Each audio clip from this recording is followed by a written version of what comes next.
So what is it that makes everything happen? Is it just luck that you find, your partner, or you don't find a partner, you find a bad partner, you find a better partner?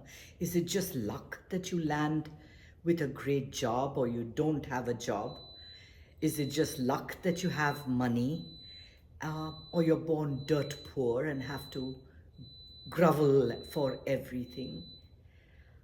How come there are so many people that just seem to be having no problems in this world, that everything seems to come to them without an issue? I read a Buddhist story in what I read every day, I Am that book from Nisargadatta Maharaj. And it says there was a sadhu is a religious man, who was walking towards the east, towards the sun. And a very strong hurricane started blowing him away. So he walked west. Just that. Just that.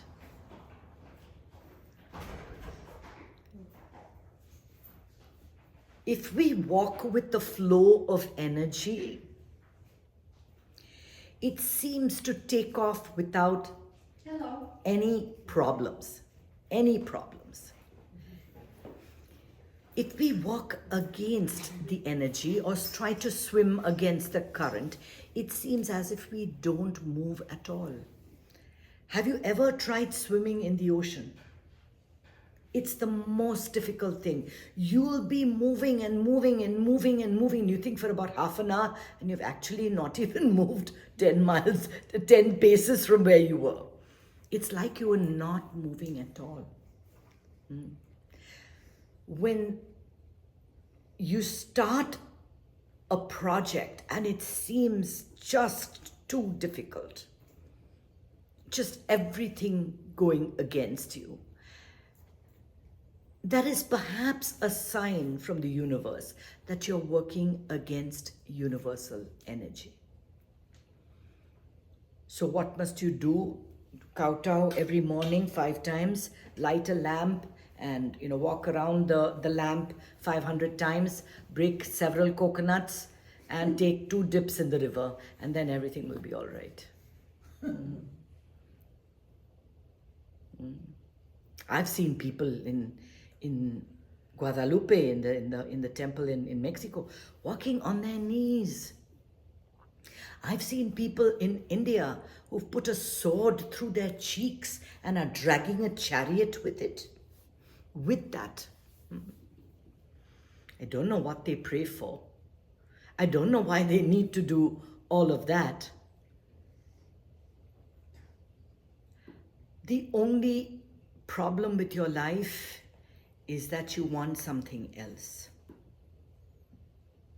Most often, if you pick your situation, if whatever's going on, it'll turn out to be the best.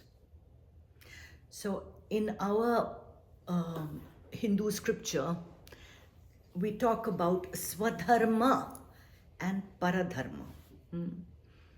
Swadharma is the innate talents and attitudes and values that you are born into. You are born with. And you find that you'll have 2 children, and one child will be ferociously obnoxious no matter what you do, and the other one just wants to sit and smell the roses. They're so different. They take to different things, right? We are all born with a certain nature, right? A certain attitudes, certain values, in Hindu scripture it's called samskara. It is all the subtle impressions from all your previous lives. So they say that when life ends, the subtle body escapes and contracts into the size of a small balloon. I'm just giving an example.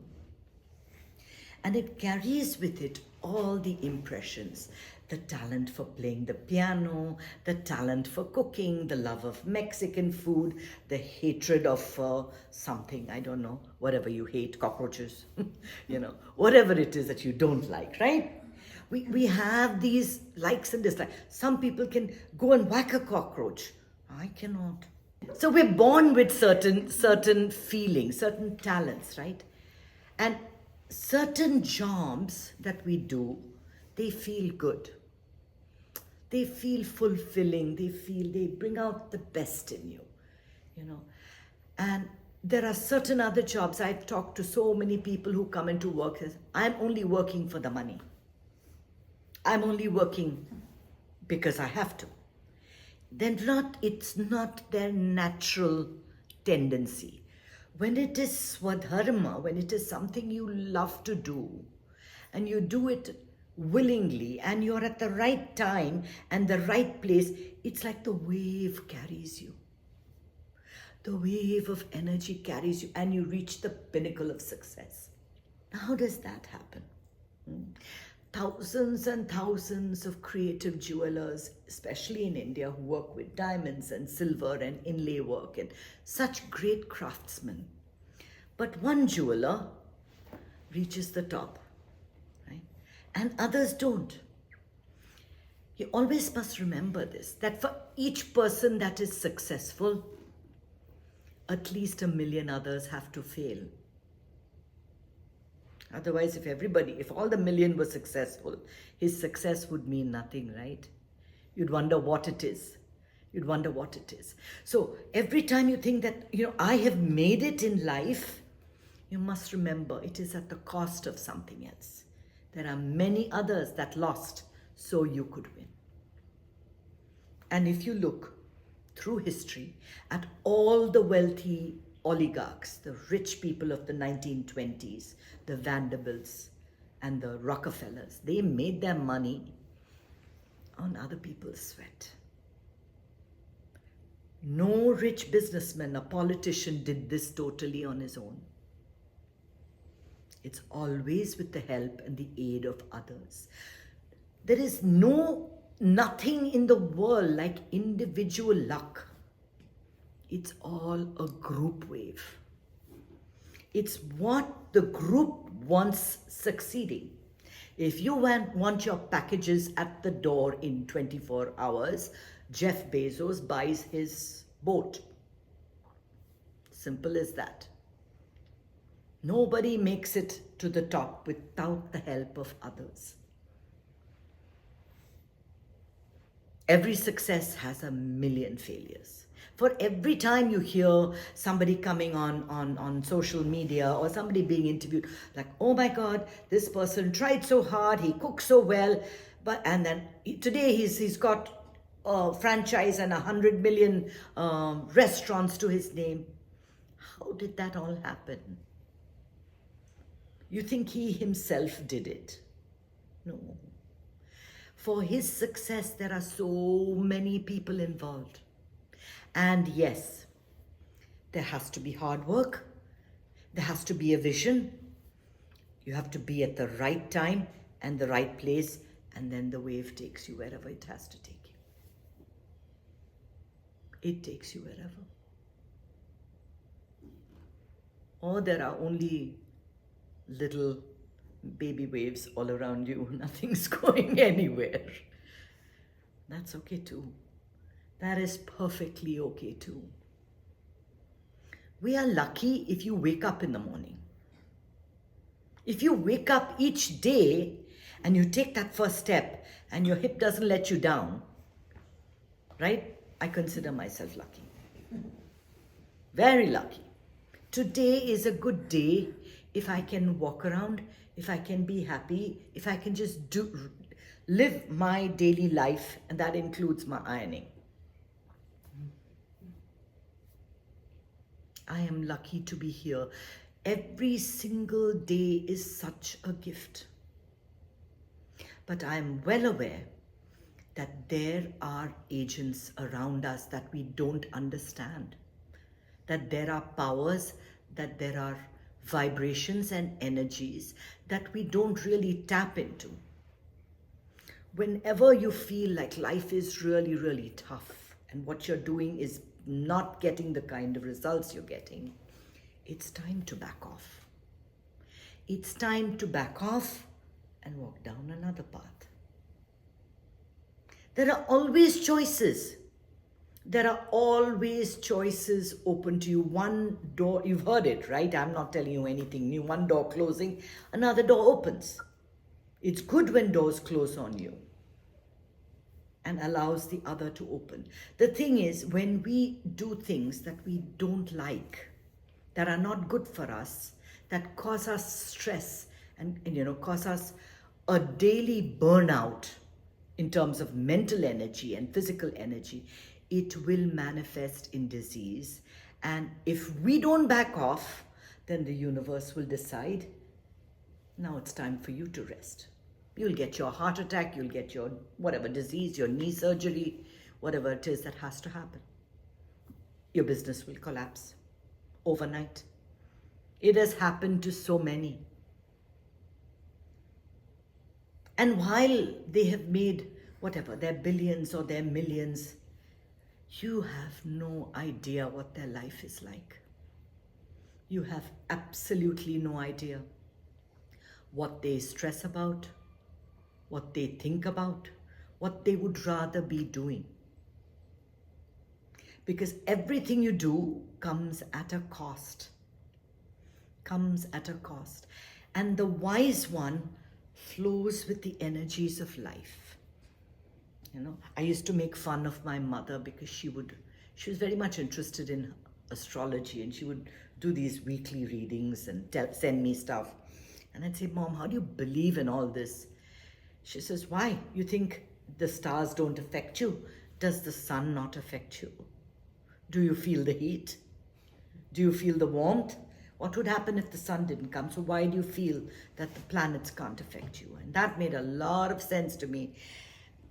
I feel the universal energies a lot. I feel it a lot.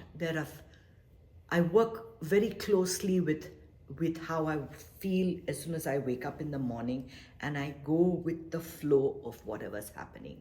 So it's not that I'm writing every day. It's not that I'm cooking every day. It's not that I'm exercising every day. But whatever is the mood of the day, I go with it and I do what has to be done. And maybe there is nothing achieved, but what am I trying to achieve? You see, I have very clearly decided for myself that beyond and above everything, happiness is my birthright. Whatever it takes, I will not remain in that. And the thing is, one's conditioning is so strong that we do want success. We watch other writers, we watch other motivational speakers, and you say, why can't I get that, right? That's human nature. That's your old samskara. And then you need someone around you. You need that circle of spiritual people around you to tell you, just relax, it's all okay. You're okay. You've got a place above your head. You've got your children. You've got you've got so much. And then you say, yeah, yes, I am so blessed. I am so lucky. You see, there is no God outside deciding, okay, you be rich, you be poor, and you be evil, you become a murderer. See, that God walks along with us, in everything we do, and in everything we all do. So for you to win, we all have to win. When you keep thinking of your personal success or your luck, or envying the jeweler that made it rich, the painter that made it wealthy, the politician that's raking it all in. Yeah, some Freudian slips are very, very potent. then you wonder, why am I thinking of somebody else's journey when my life is so lucky and so blessed? Just right now. Right now. Whatever comes, comes. We have a certain set path that opens up before us. And if we are tuned in to how we're feeling, what feels like swadharma, we follow the path that is just right for us. We do the things that's just right for us. We come to meditation.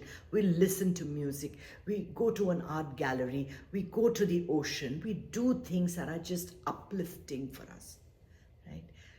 But if not, we will chase the money, chase the fame all day, every day, and perhaps it will come. But at what cost? That has to be seen. That has to be seen. Everybody has their own little basket of good and bad. Are you okay with the basket that you have been given? Because if you want the other person's basket, that has its own downside too. That's got its rotten tomatoes too. Are you okay to deal with those rotten tomatoes? It's never going to be absolutely idyllic. It's going to be complete. It's never going to be perfect. The wise person feels the blessing right now, feels the luck right now. And if you tune into yourself, if you practice the meditation, you will realize when it's not good. You will realize when you start a new venture and it feels like, oh my God, this is too much tension. I can't talk to people. I can't fundraise. I can't do this. Oh my God, that's the time to back off. But if it just feels, oh my God, I don't know where the day went. My day just went. It was so seamless. You know that this is perfect for you. This is what you are destined to do. This is what feels right for you. And it might bring success, it might bring money, it might not. And that's okay. You stay in the moment, always, always empowered with faith, courage, and gratitude. And if you wake up to success and loads of money, everybody else is going to tell you how lucky you are. And if you don't, they're going to all feel very sorry for you. Poor fellow has no luck. What do you care about what they think? What do you care about the rest of the world? Except that you are everything. You be you. Live in your little bubble. Spread joy, spread happiness, spread peace. And in that, the luck will just flow. All the energies of the world and the divine will flow through you and back out where it belongs. Om Namah Shivaya.